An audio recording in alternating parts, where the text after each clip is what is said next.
حضرت ابو ہریرہ رضی اللہ عنہ سے روایت ہے کہ رسول اللہ صلی اللہ علیہ وآلہ وسلم نے فرمایا، جب انسان فوت ہو جائے تو اس کا عمل منقطع ہو جاتا ہے سوائے 3 اعمال کے۔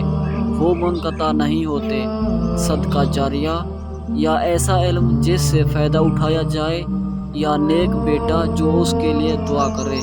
صحیح مسلم حدیث نمبر 4223۔